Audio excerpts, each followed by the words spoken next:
Virage sec au Sahel, chiffres en main.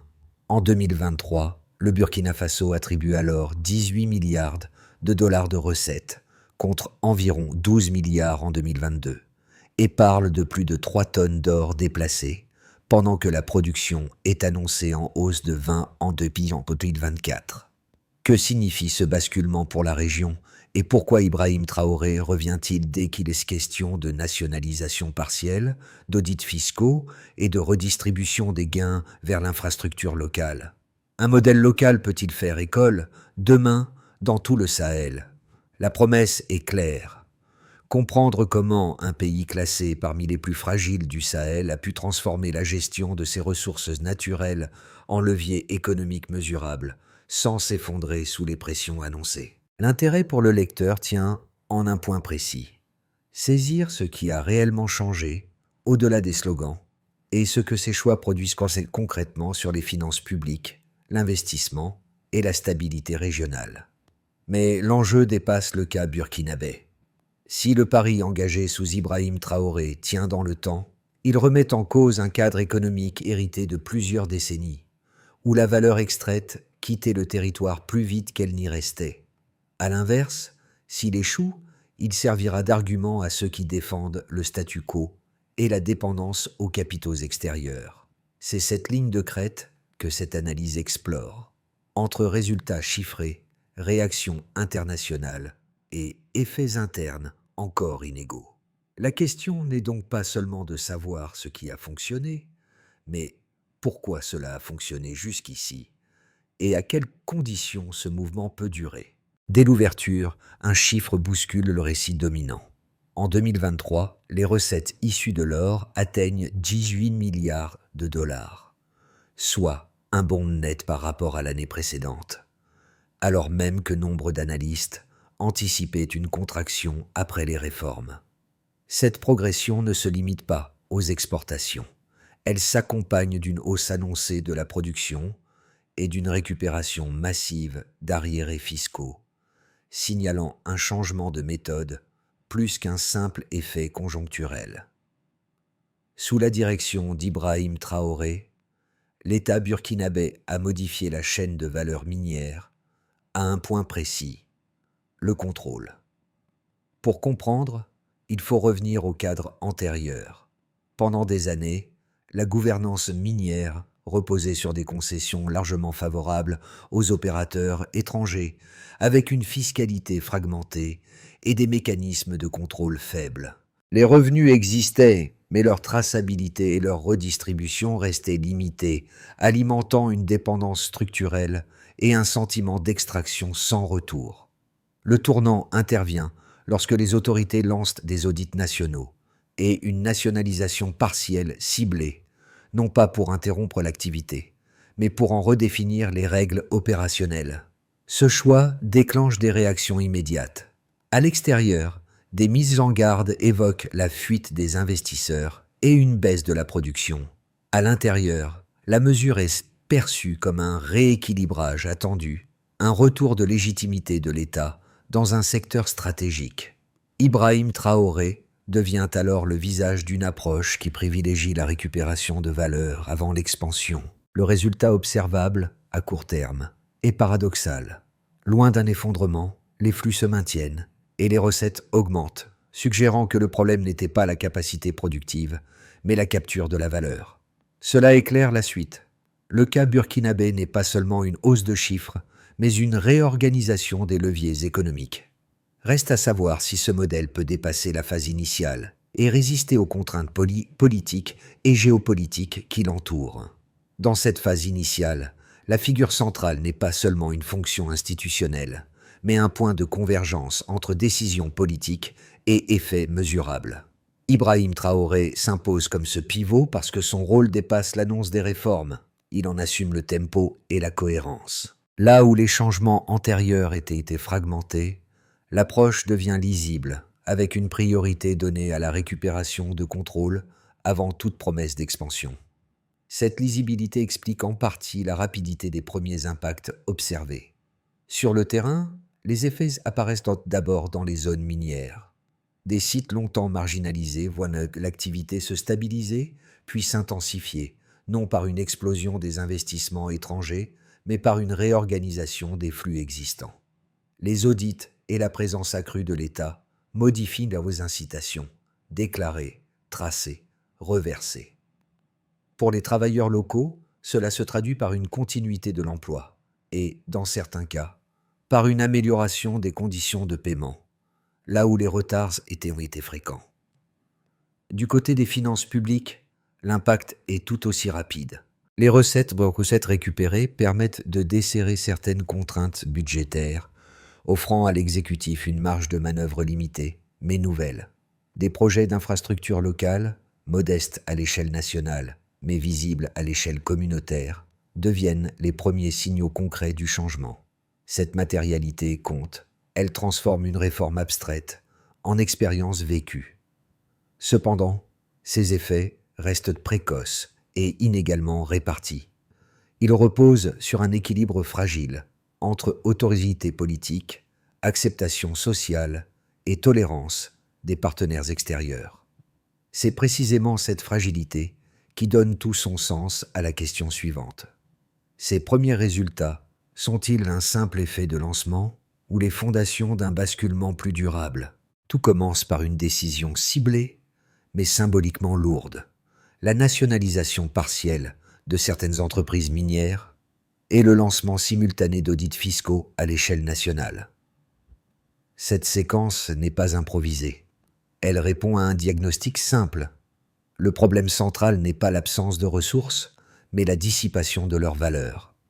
En recentrant l'action publique sur quelques leviers précis, le pouvoir exécutif cherche à tester la solidité du système avant toute généralisation. Ibrahim Traoré choisit ainsi une entrée progressive, privilégiant l'effet démonstratif à la rupture brutale. Le moment charnière arrive lorsque les premiers résultats sont rendus publics. Les chiffres de 2023, avec 18 milliards de dollars de recettes issues de l'or, prennent de court les observateurs. Ils contredisent les scénarios pessimistes qui prédisaient une chute immédiate des exportations et une fuite massive des capitaux. À ce stade, le débat change de nature. Il ne s'agit plus de savoir si la production va s'effondrer, mais de comprendre comment une structure jugée fragile a pu maintenir, voire améliorer, ses performances sous un cadre plus contraignant. La hausse annoncée de la production en 2024 renforce ce moment de bascule. Ce moment décisif entraîne des effets en chaîne. Sur le plan international, les réactions oscillent entre prudence et recalibrage. Certains investisseurs revoient leur position, non pas en quittant le pays, mais en renégociant leurs conditions. Les anciennes puissances coloniales expriment des réserves, évoquant la stabilité juridique et politique, tandis que d'autres partenaires adoptent une posture d'observation attentive. Le message implicite est clair. Le Burkina Faso n'est plus un terrain de concession automatique, mais un espace de négociation plus exigeant. À l'intérieur du pays, les effets prennent une forme différente. La communication autour des audits et des recettes récupérées nourrit une attente sociale élevée. Les populations locales, longtemps éloignées des bénéfices miniers, commencent à associer la réforme à des améliorations tangibles, même limitées. Cette attente devient à son tour une pression sur l'État. Maintenir le rythme, transformer les recettes en services visibles et éviter que la dynamique ne s'essouffle. Ibrahim Traoré se retrouve alors pris entre deux temporalités, celle des résultats immédiats et celle des transformations structurelles plus lentes. Cette phase révèle un élément clé. La réforme ne suit pas une trajectoire linéaire. Chaque avancée génère de nouvelles contraintes. Chaque succès ouvre un front supplémentaire. Le processus ressemble moins à une marche continue qu'à une succession de seuils à franchir. C'est dans cet enchaînement, fait de déclenchements, de moments charnières et d'effets en chaîne, que se joue la crédibilité du modèle. La question devient alors centrale. Cette dynamique peut-elle être soutenue sans provoquer de déséquilibre majeur? Au point de départ, la base est connue. En 2022, les recettes liées aux exportations d'or sont estimées autour de 12 milliards de dollars, dans un cadre où la fiscalité était fragmentée et les contrôles limités. Le delta apparaît dès l'année suivante. En 2023, Ces recettes atteignent 18 milliards de dollars, soit un écart d'environ 6 milliards en un an, principalement attribué à une meilleure captation de la valeur plutôt qu'à une découverte soudaine de nouveaux gisements. Autrement dit, la matière première est la même, mais sa traduction budgétaire change. Le deuxième indicateur concerne la production. Les autorités annoncent une hausse d'environ 20% en 2024 par rapport à l'année précédente. Ce chiffre est central, car il répond directement à l'argument le plus fréquent des critiques, l'idée qu'un contrôle accru de l'État ferait mécaniquement baisser l'extraction. Or, la progression observée suggère l'inverse. Elle indique que les opérateurs ont continué à produire, parfois même davantage, dans un cadre perçu comme plus prévisible une fois les nouvelles règles intégrées. La clé n'est donc pas l'absence de contraintes, mais leur stabilité. Un troisième indicateur complète le tableau. L'augmentation d'environ 12% des recettes fiscales en 2024 liées aux nouvelles taxes et aux audits des concessions. Ce chiffre ne reflète pas une pression fiscale uniforme, mais la récupération de flux auparavant non déclarés ou sous-évalués. En termes simples, il ne s'agit pas tant de taxer plus que de taxer ce qui existait déjà. Cette distinction est essentielle pour comprendre pourquoi l'activité n'a pas décroché. Pris ensemble, ces trois éléments dessinent une logique cohérente. La hausse des recettes ne repose pas sur un pari risqué, mais sur un ajustement des règles de collecte et de contrôle. Sous l'impulsion d'Ibrahim Traoré, l'État s'est repositionné comme arbitre actif du secteur minier, sans se substituer totalement aux opérateurs. Cette posture intermédiaire explique en partie la résilience observée. Les entreprises continuent d'exploiter, l'État capte mieux, et le système évite la rupture. Cependant, ces chiffres doivent être lus avec prudence. Ils décrivent une phase de rattrapage autant qu'une dynamique nouvelle. Une part significative du delta provient de corrections d'anomalies passées, ce qui pose une question structurelle. Une fois ce rattrapage achevé, le niveau de recettes peut-il se maintenir ou faudra-t-il ouvrir d'autres leviers de croissance? La donnée brute est encourageante, mais elle ne garantit pas, à elle seule, la durabilité du modèle. C'est précisément ce point qui alimente le débat suivant. Les résultats chiffrés suffisent-ils à invalider les critiques de fond, ou ne font-ils que repousser les difficultés à moyen terme? Deux objections structurent l'essentiel des critiques adressées au modèle burkinabé, et il faut les examiner dans leur version la plus solide pour en mesurer la portée réelle. La première concerne la fuite des investisseurs. Selon cet argument, toute nationalisation partielle et tout durcissement des règles fiscales créerait un climat d'incertitude, poussant les capitaux étrangers à se retirer progressivement. Dans cette logique, la hausse actuelle des recettes ne serait qu'un sursaut temporaire avant une contraction plus profonde. L'histoire de certains pays riches en ressources alimente cette crainte et lui donne une crédibilité initiale. La seconde objection porte sur la capacité administrative de l'État. Gérer un secteur minier complexe exige des compétences techniques, juridiques et logistiques élevées. Les sceptiques estiment que même avec une volonté politique forte, l'appareil étatique risque de s'essouffler, ouvrant la voie à des inefficacités ou à de nouvelles formes de capture.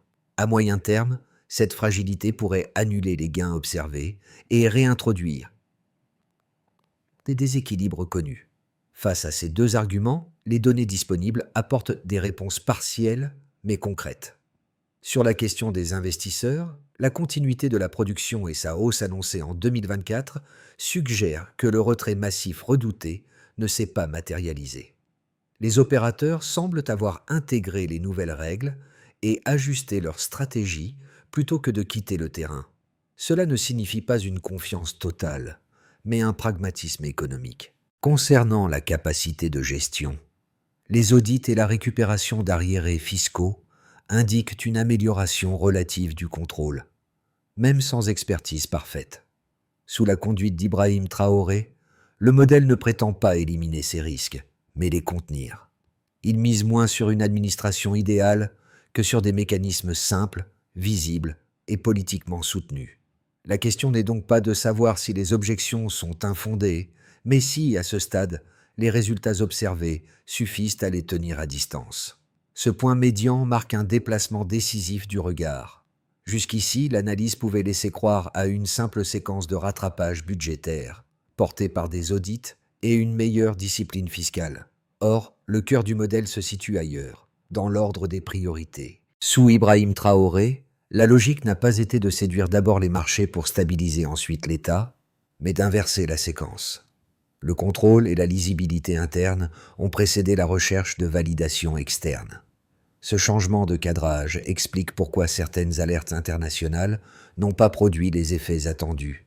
Les réformes ne visaient pas l'expansion rapide, mais la consolidation des leviers existants. En agissant sur la capture de valeur avant l'augmentation de volume, l'État a réduit sa vulnérabilité immédiate. La croissance observée devient alors un effet secondaire, non un objectif initial. À ce moment-là, cela éclaire aussi une tension clé. Plus la souveraineté économique devient visible, plus elle redéfinit les rapports de force, y compris avec des partenaires habitués à fixer les règles. Le modèle n'élimine pas les pressions extérieures, mais il modifie leur point d'impact. Elle s'exerce désormais sur un système qui a retrouvé une partie de sa cohérence interne. À partir de ce moment, la question centrale change. Il ne s'agit plus seulement de résultats, mais des conséquences concrètes de ce repositionnement. Les effets du repositionnement économique se listent différemment selon les acteurs impliqués.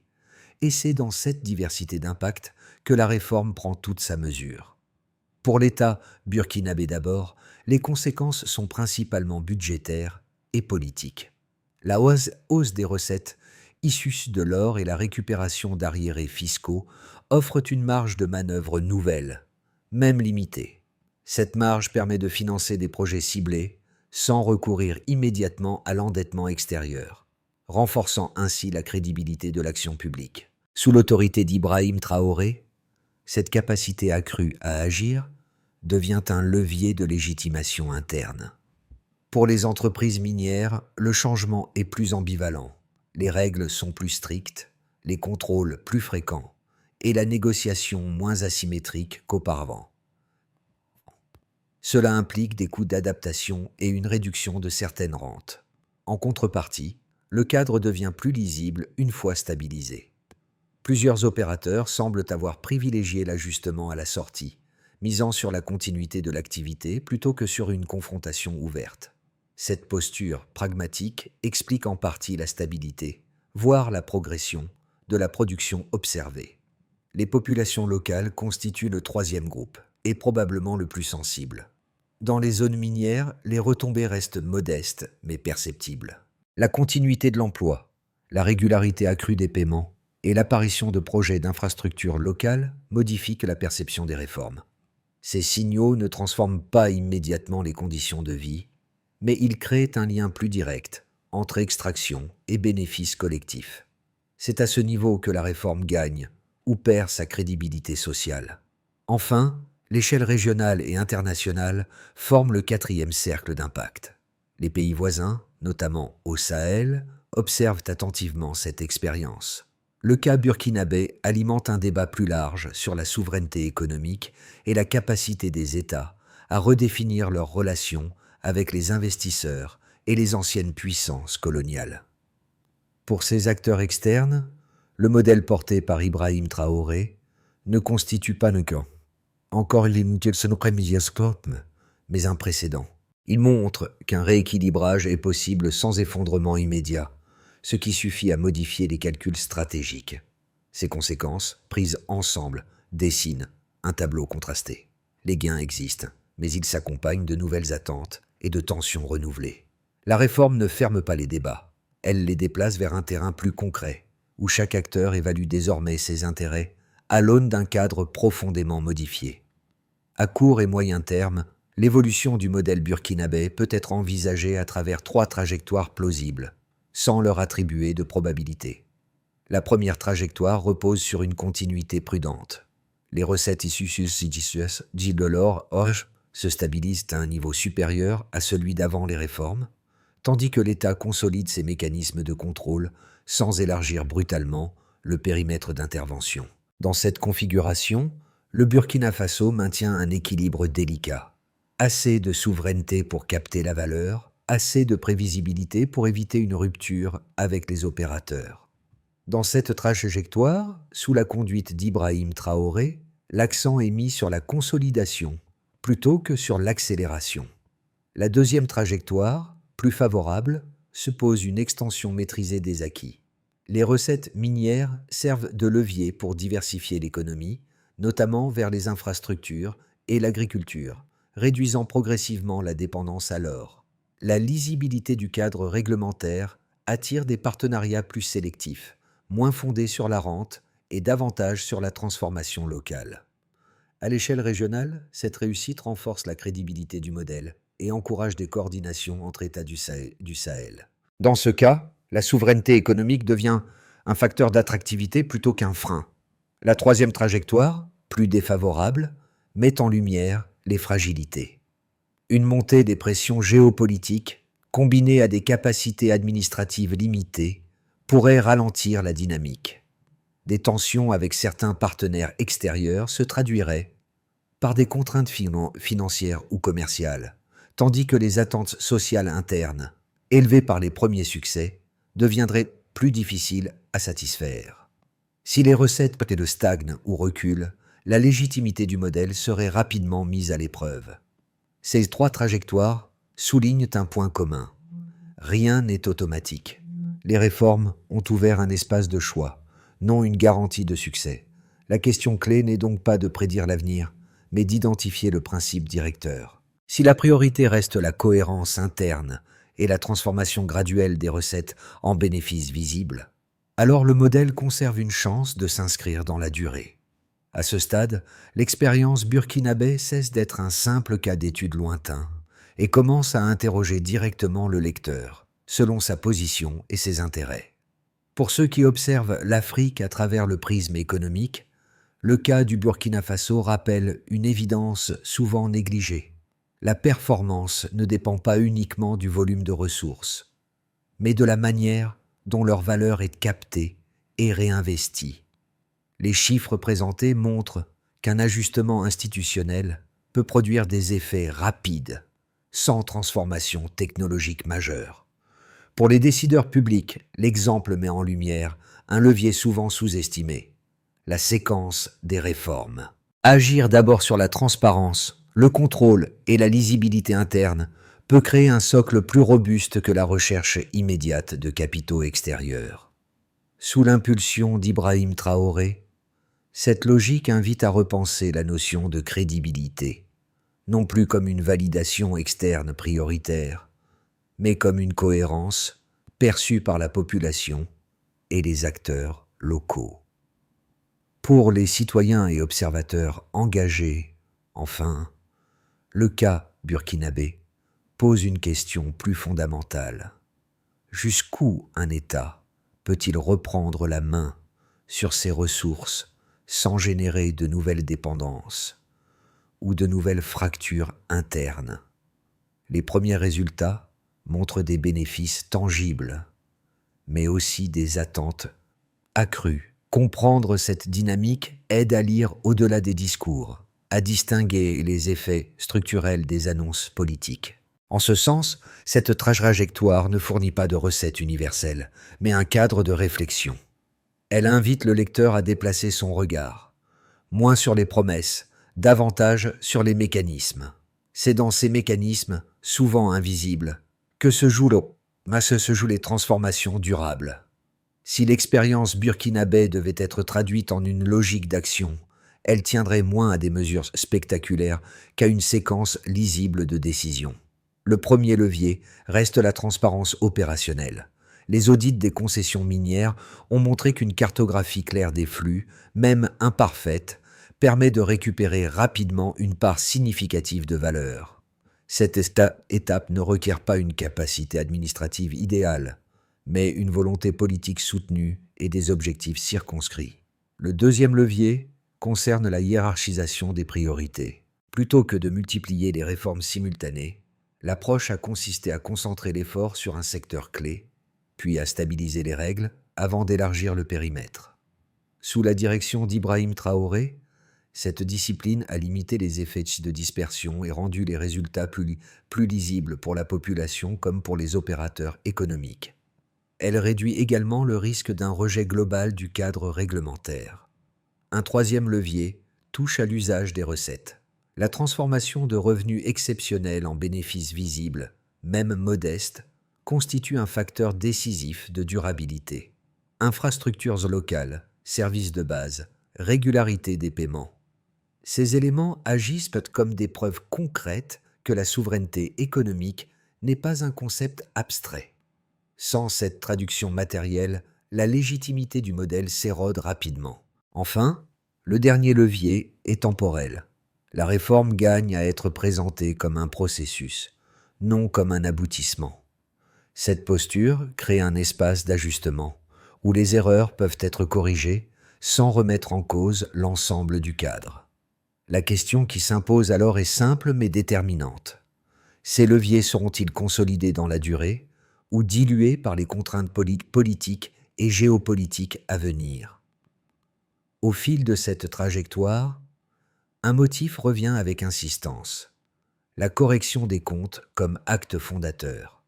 Ce qui, au départ, pouvait sembler technique, audit, fiscalité, nationalisation partielle, s'est progressivement transformé en symbole politique et social. Ibrahim Traoré n'a pas seulement modifié des lignes budgétaires, il a déplacé le centre de gravité du débat, de la dépendance subie vers la capacité d'agir. Ce déplacement explique pourquoi son nom dépasse aujourd'hui le cadre national pour s'inscrire dans une réflexion régionale plus large. Le rappel est essentiel. Rien de ce qui a été observé ne relève d'un miracle économique ni d'une rupture totale avec le passé. Les ressources existaient déjà, la production aussi. Ce qui change, c'est la manière dont la valeur est reconnue, captée et réaffectée. Cette simplicité apparente est précisément ce qui rend le modèle à la fois puissant et fragile. Puissant parce qu'il repose sur des leviers concrets. Fragile parce qu'il exige une constance politique rare. La trajectoire ouverte par Ibrahim Traoré agit ainsi comme un miroir. Elle renvoie aux autres États du Sahel une question inconfortable mais centrale. Si la souveraineté commence par la maîtrise des flux internes, combien sont réellement prêts à en assumer le coût politique? Une phrase s'impose alors, nette. Reprendre le contrôle change tout, mais n'efface rien. Au terme de ce parcours, il ne s'agit pas de conclure par une certitude, mais par une invitation à réfléchir collectivement.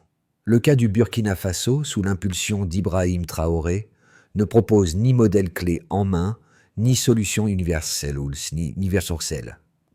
Il met en lumière une possibilité, celle pour un État de redéfinir ses priorités économiques en partant de ses propres contraintes, plutôt que d'attendre une validation extérieure.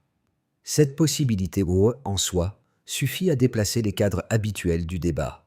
Pour le lecteur, l'enjeu dépasse l'adhésion ou le rejet. Il consiste à observer avec attention ce qui se passe lorsque la souveraineté cesse d'être un slogan pour devenir une suite d'actes mesurables. Quels indicateurs suivre? Quels signaux distinguer entre effets temporaires et transformations durables? Et surtout, quelles comparaisons établir avec d'autres contextes nationaux ou régionaux? La discussion reste ouverte. Le chemin emprunté par le Burkina Faso soulève autant de questions qu'il n'apporte de réponses définitives. C'est précisément pour cela qu'il mérite d'être suivi, analysé et débattu. Selon vous, quels critères permettront de juger, dans le temps, si cette trajectoire marque un tournant durable ou une parenthèse exceptionnelle?